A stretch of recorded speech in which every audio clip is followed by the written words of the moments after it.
everyone, this is Mrs. Bojack. Welcome to Art at Home, Week 1.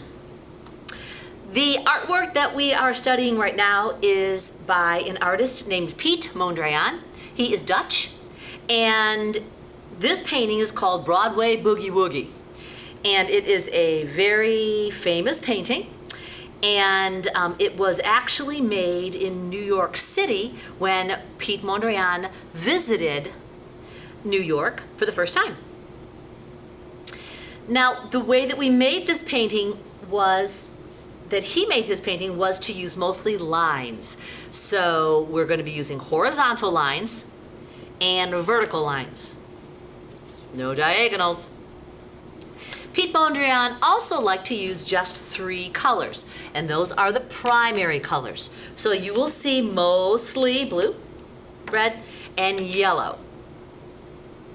It's kind of a golden yellow, but still counts.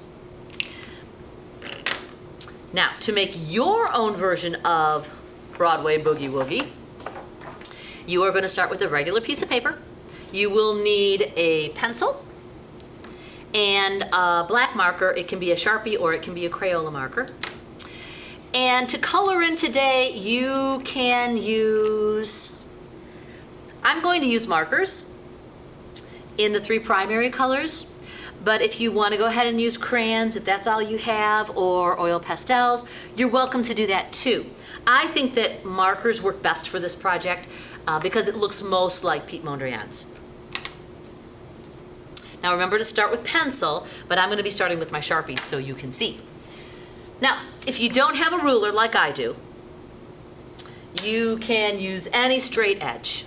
You could use your oil pastel box.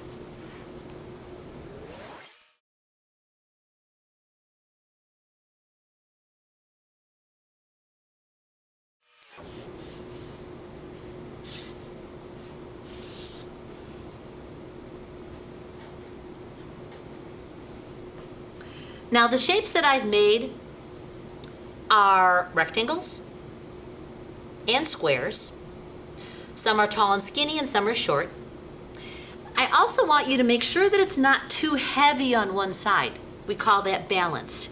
Right now I have a lot of stuff going on over here, so it's very heavy on this side, but this side is a little light, so I might want to add a few more lines.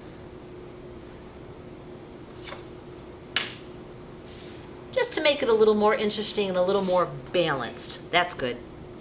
Now the next thing I want to do is I want to color those in. I'm going to start with my yellow marker for my primaries because that is the perfect color for coloring in big areas.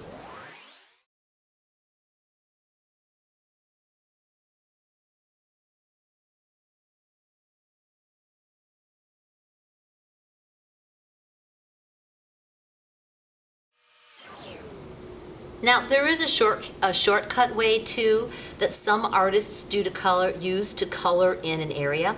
They'll outline the area first and then they'll fill it in. You can try that if you like.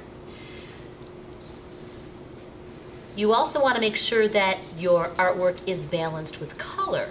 So again, you want to step back and ask yourself, is it too heavy or too light on either side? Mine looks pretty good right now. Can you leave spots white? Of course. Can you color them all in? Yeah, sure. It's up to you. So once you've got your Piet Mondrian artwork finished, you need to take a picture of it with either a phone or your Chromebook, and I need you to turn it in on the Art Google Classroom. And make sure you push turn in so I can see it. And I can't wait to see your Piet Mondrian art.